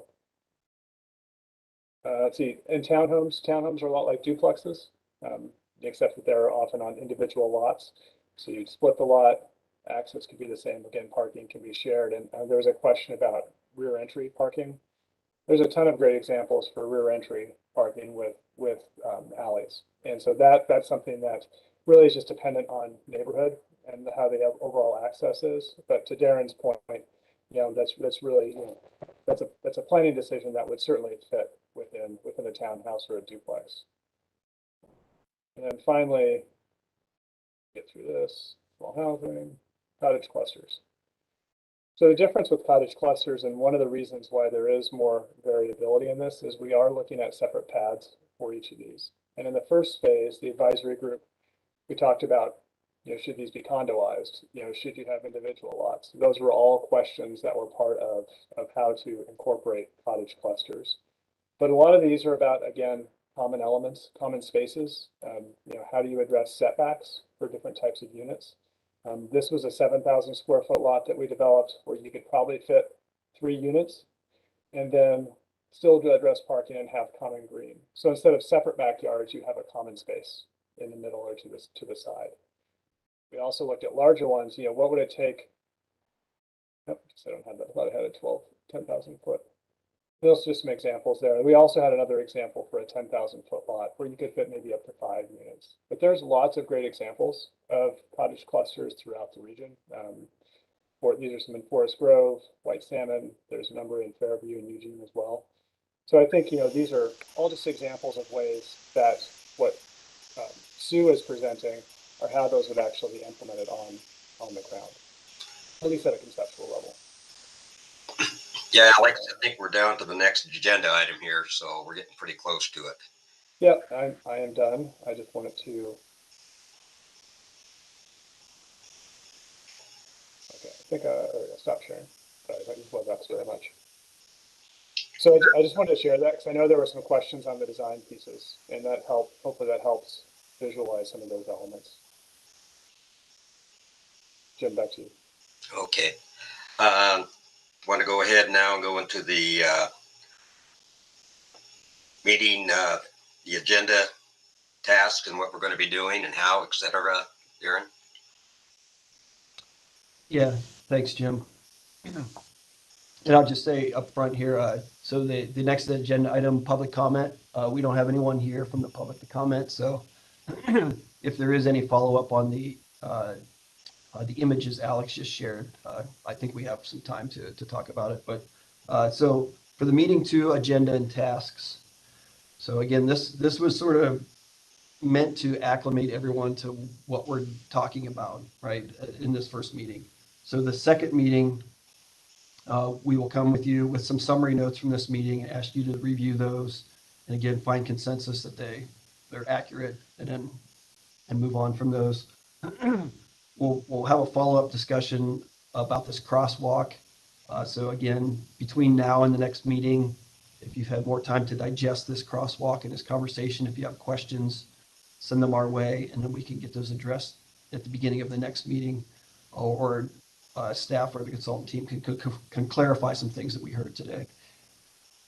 And then the big task for the next meeting will be a discussion on the recommended code package. So we will take what the code package that we've put together with some of these options in it, and bring it to the working group at the next meeting. And it'll be I just want to warn you right now, when you get it, it's going to seem like it's just unbearable. It's going to be hundreds of pages. But what you'll need to remember is a lot of those pages have like a 1-word change on them.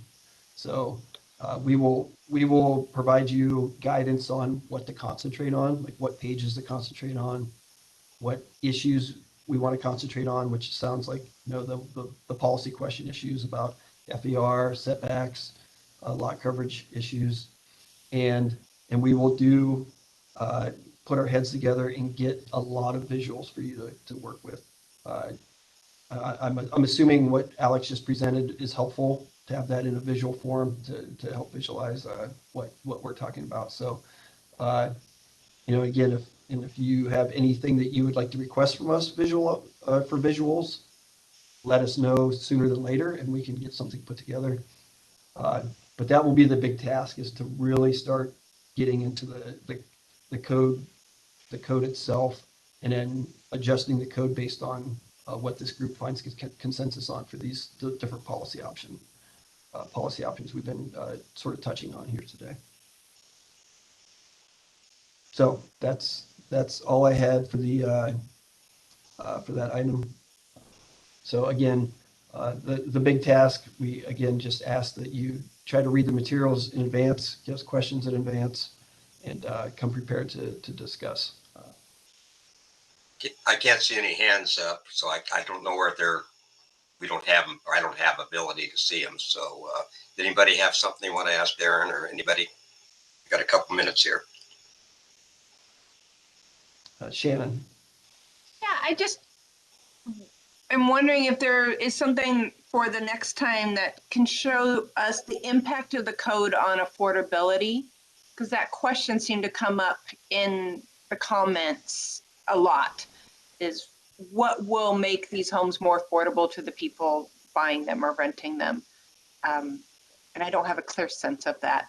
One example was concern that reducing the fees would increase profitability for the developer, but that wouldn't necessarily translate into a more affordable home. So what would? Yeah, so I'll take the first attempt at this, and then Alex, Sue, feel free to jump in. We also have two folks on this working group who actually build housing for a living, so they might have some insight. But again, House Bill 2001 is really meant to get the code infrastructure in place to allow these types of housing to be built in areas where they've been excluded for a long time. That House Bill 2003 that I talked about with the housing needs analysis, that was really intended. The city will need to go through an evaluation process, and again, it will be a council-driven policy decision whether we want to implement some kind of programming to help with affordability in the community. So again, I don't want to get sidetracked, but the previous community I worked for had an affordable housing program where there were a number of tax breaks and other financial incentives to get affordable housing developers to develop housing in that community. And they were typically built by nonprofits that only built affordable housing, and there were restrictions on who could live in the housing and all that kind of stuff. But as far as the House Bill 2001 stuff, again, I think visuals will help this. But so just imagine you've got a 10,000 square foot lot. It's got a maximum FAR of 0.45. So you could build a 4,500 square foot home on that property right now, which is being done in the community all over the place. And that home is very expensive. Now, if we allow detached plexes, which is what we're recommending, you could build 4 1,000 square foot homes on the same property.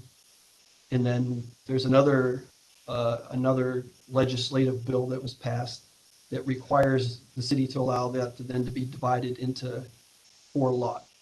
If the property owner wished, they could divide that into 4 lots. So you'd end up with 4 1,100 square foot homes on a 2,500 square foot property.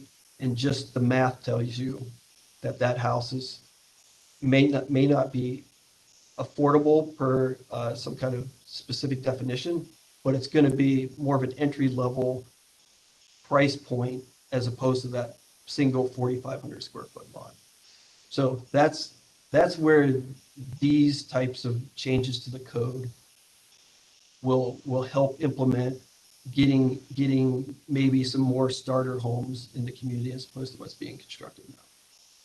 And I'd say, Darren, that's all absolutely true. And I'd say even from the surveys, what we heard is that partly it's starter homes, but it's also transition homes. Kids move out or they're retiring, they want to stay, but don't want to be in a really large house. What we heard loud and clear from the first survey in the first phase was that there aren't really those options within West Linn right now. So there's an entry level point, but then there's also coming out of that big house into something else to fit lifestyle. And that maybe that's a retiree, or maybe that's a single person or a couple, or a person with a dog, that just doesn't need that space. So I think that's what we heard a lot through the survey was housing choice is really important. Affordability, of course, but as Darren mentioned, it's really about housing style and housing choice to be able to provide that more organically. And then the policy question is, do you require that or offer that as an incentive in certain circumstances? I see Scott has his hand up again. Scott. Yeah, looking at the survey, there was a lot of negative responses from the people who responded to the survey. And if you read the comments, you'll see a lot of people thought this middle housing, the 2001 bill, was about affordable housing. People who could come in 60% the adjusted gross income and move to West Linn. And that's not what it's about. It's not affordable housing. It's housing that is more affordable. And so if, take that with a grain of salt when looking at the survey results and the, I guess, how we're applying that everything we do. Yeah, and Scott, I think that's a fair point. And West Linn is not alone. If you asked, change is very difficult, particularly for a neighborhood you've lived in for 20 years. So what does this mean to you, or what does this mean to your neighbor? Those are all questions that certainly concern people. And I think there's two pieces to this. First is that one, the state's requiring this to be able to do this. So how do we make it fit within state requirements for West Linn? And then the second piece is that, there will always be concern about change within neighborhoods. And that's something that's harder to address because, cities are organic, and this piece or this legislation is a way to be honest, kind of force the issue in some ways. As Darren mentioned, a lot of these housing types have not been offered in single family homes across the state. And so by doing this change, it makes people nervous about what that might look like. And that's totally fair, and we need to acknowledge that. Well, I think we've pretty well reached the 5 o'clock limit. Is there anything else that you want to add before we close this meeting for this time? And then we can, all of us will have a little food for thought, and maybe we can revisit some of this affordable housing idea and talk amongst ourselves, or however we want to do it. So Darren, do you want to close it, or where do you want to go from here? Yeah, I just reiterate, Betty and I are always available for phone call or email conversation. If you need additional information from Betty or I or Sue or Alex, just request it. We'll get it to you. Again, our intent will be to get some more visuals, help visualize this stuff for the next time when we revisit these topics. Because again, I think everyone here would agree that visualizing it is a lot easier than trying to figure it out on a piece of paper. So with that said, we will get materials out to you at latest Wednesday in advance of the meeting the next time, but hopefully we can get them out to you a little further in advance, so it gives you a little more time to digest the stuff. But again, just call or email if you ever have questions. Always available. Darren, can I make one comment on the visualization real quick? Absolutely. It's obviously we have a community on Salama Road. I'm sure a lot of you guys have driven by it. To visualize it, drive through that neighborhood and pretend that there's two doors on those houses. I mean, that's effectively what we're talking about. And the impact of that, I think, is less significant than maybe people are thinking. So I think that's a very simple way to put it. And I know it's not that simple. And I know that there's some infill situations that might be a little bit different, but by and large, we're talking about developing a piece of property and putting 2 doors on every one of those houses instead of 1. And that's the impact to the community. And those price points come down, not 50%, but maybe 35, maybe 40%. And we have 50 homes in there that 50 new families can buy at a much lower price point. So that's a good perspective, I think. And I'm a Westland resident too. I live in the neighborhood. I understand all the concerns, but that's an easy way to kind of wrap your head around it from a new construction community standpoint. JJ, I appreciate that. And to be honest, if others have good examples, even within Westland, it's very easy to put a tour guide to it. It's like, if you want to see townhomes in Westland, we can put some dots on a map and point that. We probably won't find any cottage cluster housing, but there might be some other opportunities that we can show as good examples of what that might be. And that, JJ, you're absolutely right. To be able to see it in person, that's probably the best way to help visualize what this might look like. Okay, well, Darren, I think we can probably close this till next time. And we actually stayed within